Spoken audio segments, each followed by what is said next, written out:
So let's talk about the isobutanol.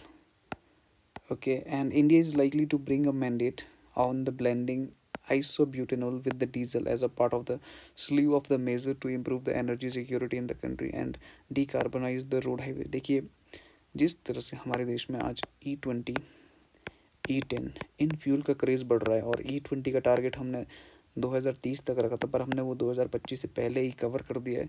ठीक है, तो जो हैवी व्हीकल्स होते हैं उनके लिए क्या है, उसमें तो डीजल पड़ेगा, और उस डीजल के साथ हम किसका ब्लेंड करेंगे, isobutanol.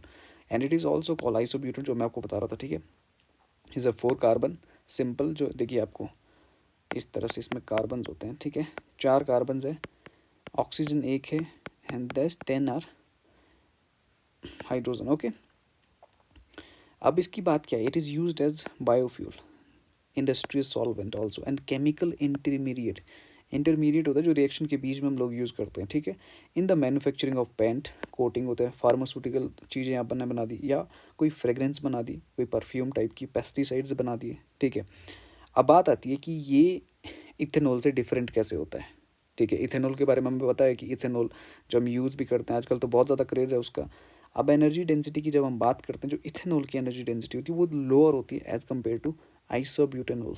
Okay, and water absorption की बात करें तो ये होता है hygroscopic, means absorb the moisture. Hygroscopic का मतलब होता है कि जो मॉइस्चर को, मान लीजिए आपने कोई इथेनॉल का कुछ क्वांटिटी है, ये आसपास से मॉइस्चर को हवा से खुद को गेन करेगा। ठीक है, एब्जॉर्ब करेगा उसको, और यहाँ पर एब्जॉर्ब करने की जो क्षमता होती है वो बहुत कम होती है। ठीक है, इस बात को आप ध्यान रखें।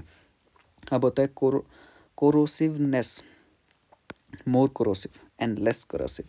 ओके, कि कोरोजन आपने सुना होगा, कोरोजन की टेंडेंसी कैसी होती है इनकी, जो आइसोब्यूटेनॉल होती है उसकी बहुत कम होती है। ठीक है, इंजन कंपैटिबिलिटी की बात करें, it may require the modification at high blends, जो मैं आपको बता रहा था कि आपने देखा होगा कि आजकल जो कार के ओनर्स हैं वो इस तरह का क्लेम कर रहे हैं कि जो इथेनॉल है that is not working well, वो इंजन में खराबी ला रहा है, या आपको उसके लिए ब्लेंडेड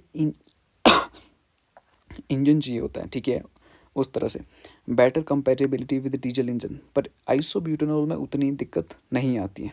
ठीक है, फ्यूल एफिशिएंसी की बात करें तो यहाँ पे ग्रेटर माइलेज लॉस देगा आपको, बट यहाँ पर मिनिमम माइलेज लॉस।